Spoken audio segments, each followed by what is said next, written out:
Okay, Microfilm Periodicals. We're standing on the northwest corner of the second floor, and you'll see these metal cabinets here. And this is where we keep our microfilm. Now, the microfilm that you're looking for is Microfilm Periodicals. So these very first set of cabinets you come to are the periodicals. Now, each drawer has a call number on it. And so we just need to find the call number for variety, which is PN2000V3. So that's right in that drawer. And let me open it. I'll just pull out the first one I come to. But what you'll notice about these is that they have date ranges on them. So that's how you can tell if you're using the right reel, because we have very many of these reels, dozens and dozens. So now just off to the left of the microfilm cabinets, you'll find these machines. The machine that you're going to use is this one with the tall monitor on it. And that's the actual machine just to the left of it. Okay, now once you wake up the computer, you need to log in. And you do this using your portal ID and password.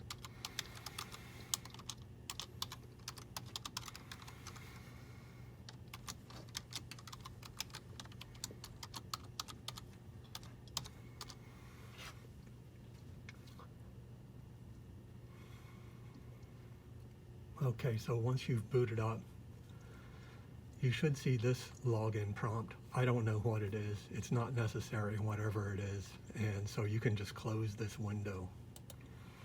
So now what we're looking for is Powerscan 2000. So let's boot that up.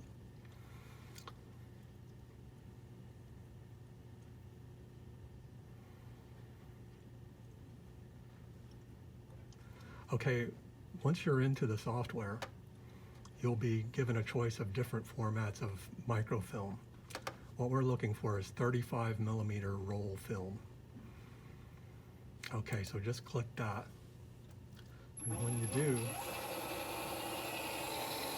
the machine will start up. So this is where we're going to put our film, on this machine. So now what should happen is there should be a diagram that comes up.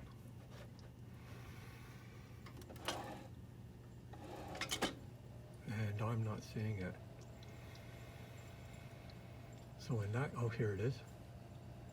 So this diagram will actually show you how to load the film. You just have to wait for it. And so I'm going to load the film according to this diagram, which basically, as you can see, it just shows that the film comes off of the top around this bottom roll, above a roll here, straight across the glass plate that supports the film, and then underneath, and then back up around this way, which seems a little maybe counterintuitive, but that's the direction that this rolls in. So just follow those instructions and you should be okay. It's not really that difficult. Okay, after you've loaded the film, what you'll probably see is black on the screen, and this is actually just the end part of the film reel. So you need to scroll through it. You can scroll different ways. There's a fast forward here and a super high speed. I've never even tried that because this fast forward's pretty fast. Or you can slide this little bar here and it will slowly start moving the film that way.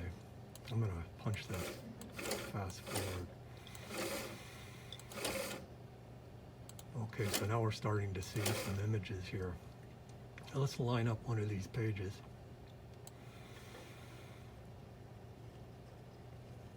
And we're trying to line it into the green box. And you can see how it's kind of crooked.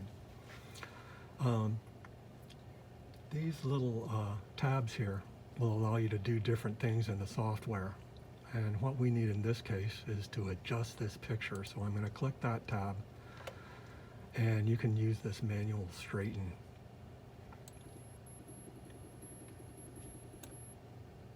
All right, so let's try to move this film just a little bit. Okay, that's about centered. We can also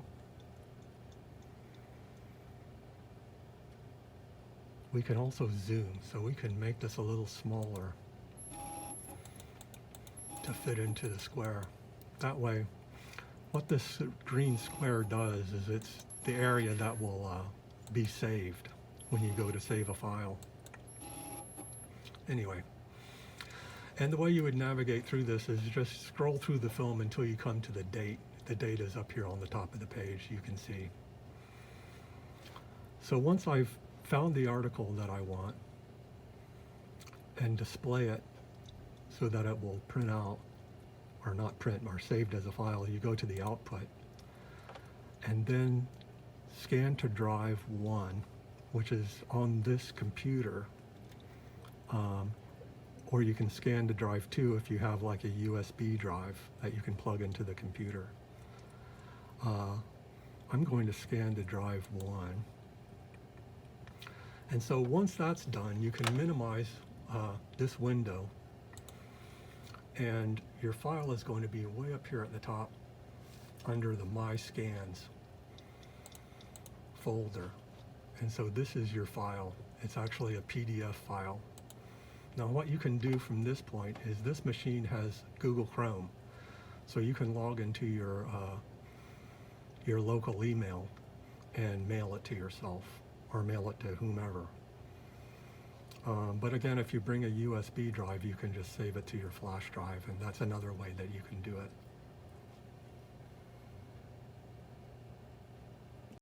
So once you've scanned your video, you can go back to home. Actually, that's not even necessary. You can just fast rewind the film.